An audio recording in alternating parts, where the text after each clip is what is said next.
नमस्कार दोस्तों, आज हम आपको एक ऐसी कहानी के साथ अपना परिचय दे रहे हैं। अगर आप उस कहानी को अपने माइंड में या अपने दिमाग में पूरी तरीके से बिठाल कर उसको सोच समझ कर अपना काम करेंगे तो शायद वो अपने जीवन में आप उसको ऐड कर सकते हैं। तो चलिए स्टार्ट करते हैं। आज की कहानी है प्रेरक कहानी। जब तक सफल ना हो जाएं, तब तक किसी भी प्रलोभन में फंसकर रुकना नहीं चाहिए। चलिए शुरू करते हैं। एक राजा सारी प्रजा में से एक उत्तराधिकारी बनाना चाहता था। फिर राजा ने घोषणा करवा दी कि अगले दिन जो भी मुझसे मिलने राजमहल आएगा वही राजा बनेगा।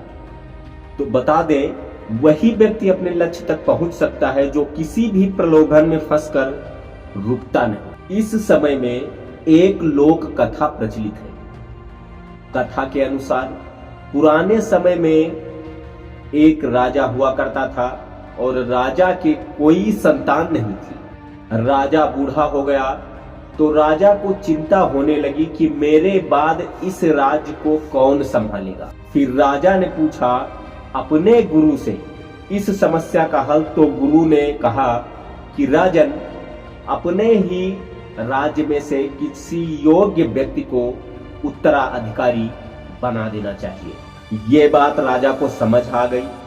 राजा ने अपने मंत्री से कहा कि प्रजा के बीच ये घोषणा करवा दो कि कल जो भी व्यक्ति मुझसे मिलने सूर्य अस्त से पहले राजमहल तक आ जाएगा उसे इस राज्य का उत्तराधिकारी घोषित कर दिया जाएगा।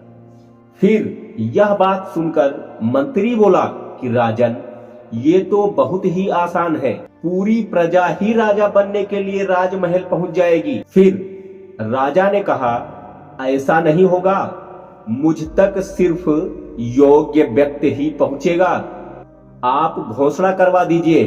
मंत्री ने राजा की आज्ञा का पालन किया और प्रजा तक संदेश पहुंचा दिया। अगले ही दिन बड़ी संख्या में लोग राजमहल की ओर उत्तराधिकारी बनने के लिए निकल पड़े।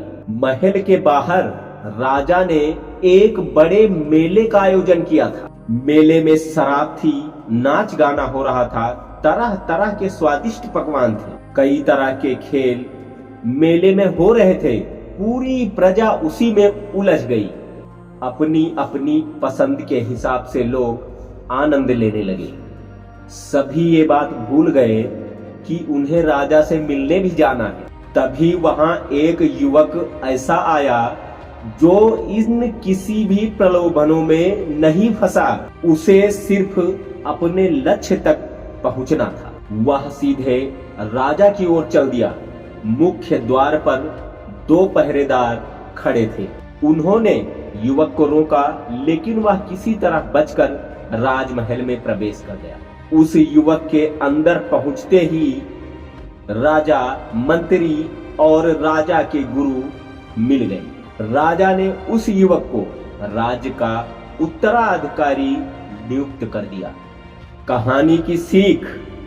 इस प्रेरक कहानी की सीख यह है कि हमें अपने लक्ष्य तक पहुंचने के लिए रास्ते में कहीं रुकना नहीं चाहिए। सफलता मिलने तक हमें आगे बढ़ते रहना चाहिए। मिलते हैं इसी इंटरेस्टिंग वीडियो और कहानियों के साथ। तब तक के लिए आप अपना ख्याल रखिएगा। नमस्कार।